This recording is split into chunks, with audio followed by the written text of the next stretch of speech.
Assalamualaikum warahmatullahi wabarakatuh.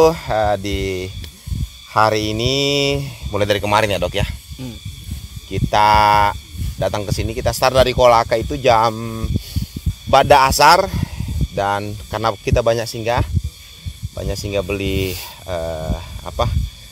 perlengkapan, kemudian yang mau dimakan di sini konsumsi tak. Kemudian kemarin juga Pak Desa Donggala, Pak Jasman nitip buat kita itu ikan segar, dan itulah yang kita bakar-bakar semalam. Alhamdulillah kita nyampe di sini sekitar jam pas Isya kita sudah nyampe di sini. Kita mau dirikan tenda di depan sana, tapi kata Pak dokter jangan di sini lah, ini bukan camping namanya kalau di sini. Makanya kita masuk ke dalam lagi, paling ujung pas di depan ini muara atau hulu sungai. Oke. Tidak ada yang tidak kenal hulu sungai yang ada di belakang kita ini dok. Inilah Tamborasi. Jadi sungai Tamborasi ini merupakan sungai terpendek yang ada di Indonesia, dan bahkan kalau kita googling sungai Tamborasi ini, biasa orang googling sungai terpendek dunia. Entah betul dia sungai terpendek dunia ataukah dia hanya masuk nominasi, kita tidak lebih paham tentang itu. Nah, itu pahamnya orang-orang wisata. Nah, setelah kita nginap semalaman di sini, hari ini sudah pagi hari di hari kedua. Saya ingin sharing-sharing dulu sama teman kita ngecamp, Pak Dr. Sul. Apa menurut tak, dari yang pertama, bagaimana menurut tak tentang Tamborasi ini dilihat dari segi alamnya, view-nya? Tamborasi ini kan letak geografisnya kan berada di bawah tebing gunung. Ya betul. Terus pas di bawahnya ada langsung pesisir pantai. Jadi betul. Secara tidak langsung jika kita ke Tamborasi, kita akan mendapatkan satu tempat wisata, tapi dua jenis wisata. Dua jenis ya. Wisata sungai, ya, dan wisata laut. Iya. Itu dalam satu tempat. Ya kan, jadinya kan tidak perlu buang-buang waktu ketika kita mau ke pantai. Betul ya. Ada sungainya. Uniknya di situ ya. Kita mau ke sungai, ada laut. Betul. Mau lihat gunung, langsung gunung. Dan biasa kan orang hanya fokus ke sungai terpendeknya. Betul ya dok. Karena di posisi kita saat ini di sebelah depan kita ini sudah laut lepas. Di belakang kita ini sungai, hulu sungai. Jadi uniknya ya luar biasa, dan pasirnya juga sangat memanjakan mata. Nah itu dari segi view dok. Nah dari segi kenapa Tamborasi ini dari dulu, ini menurut dokter ya, dari dulu sampai sekarang itu kayak stagnan begitu, kayak peningkatannya tidak terlalu signifikan. Kira-kira apa yang perlu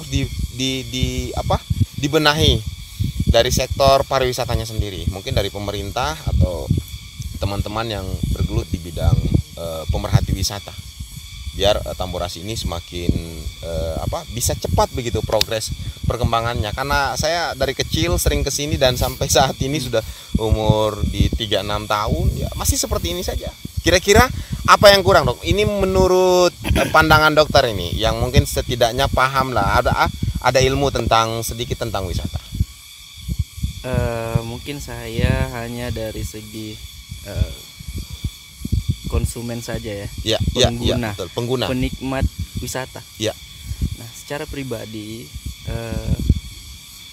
mungkin kedepannya kalau bisa orang-orang dibuat jika datang di sini bukan hanya untuk mandi di sungai dan laut. Dengan kata lain seperti ini, kegiatan di laut banyak yang bisa menjadi wisata.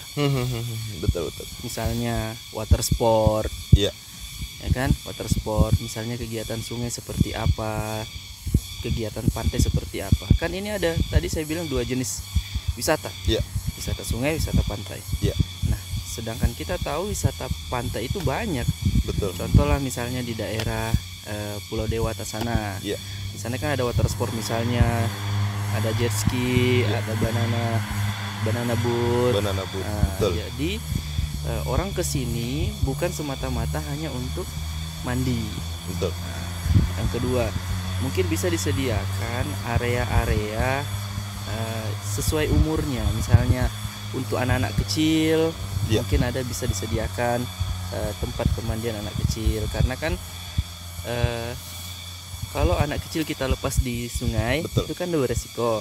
Di laut pun beresiko. Mungkin ada tempat kolam khusus untuk anak kecil, yang kolam khusus untuk anak kecil yang di situ. Misalnya setinggi apa airnya. Yang kedua, yang ketiga, kalau boleh ada tempat menginap yang kondusif.